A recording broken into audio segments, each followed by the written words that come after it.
Good morning. আজকের বৃষ্টির স্নাত সকালটা শুরু করছি 1 কাপ আদা আর এলাচ দেওয়া চায়ের সাথে।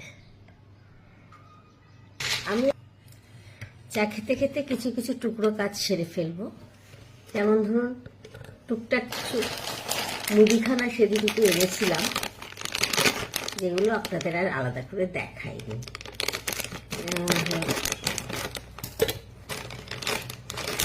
মটরটা এখানে গ্রিন মটর ইউজ করি, লাইট গ্রিন কালার আছে। আমার মনে হয় মানে একদম পেকে যাওয়া মটরের চেয়ে গ্রিন মটরটা হেলদিও হবে, টেস্টি দুটো মটরই হয়। এটা আছে বিউলির ডাল। আমি মুসুর ডাল ছাড়া আর সব ডালকেই একটু ট্রিটমেন্ট করে রাখি, ঘরোয়া ট্রিটমেন্ট, যাতে কোনোভাবে পোকা না ধরে। হ্যাঁ, আবার মাথায় রাখি আমি এই ডাল ভিজিয়ে কখনো বড়িও দিই, সুতরাং এটাকে সেইভাবেই আমাকে স্টোর করতে হয়, যাতে এর কাঁচা ভাবটাও বজায় থাকে। তার জন্য কি করি চলুন দেখবেন। কড়াটা গরম করে নিয়েছি, এরপর আমি এতে ডালটা দিয়ে দিলাম। হ্যাঁ, দিয়ে আমি একটু ডালটা এরকম নেড়ে চেড়ে এরকম গরম কড়াইয়ের মধ্যে রেখে দেবো।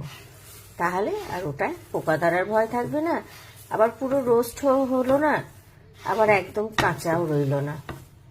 আমি এভাবেই স্টোর করি ডাল। চা খেতে খেতে ডিম 4টে সেদ্ধ করতে বসিয়ে দিচ্ছি। আজ খুব সিম্পল রান্না, আমরা মা ছেলে, কারণ আমার হাজব্যান্ড আজ ট্যুরে। ও থাকলে আমি একটু রকমারি রান্না করি, সবজি টবজি সব কিছু দিয়ে, কারণ খেতেও ভালোবাসে আর করতেও ইচ্ছা করে। আমাদের মা ছেলে থাকলে আমরা খুব ছিমছাম রান্না করি, খুব বেশি সবজি টবজি এটা করি না। হ্যাঁ, সবজিও করবো একটু অন্যরকম ভাবে। আসছি, দেখুন ডালটা হয়ে গেছে। আমি কড়াইয়ে রাখলাম না, তাহলে রংটা চেঞ্জ হয়ে যেত। আমি ডালটার রংটা কিন্তু চেঞ্জ হতে দিইনি, এতটুকুই ওটা নেড়েছি।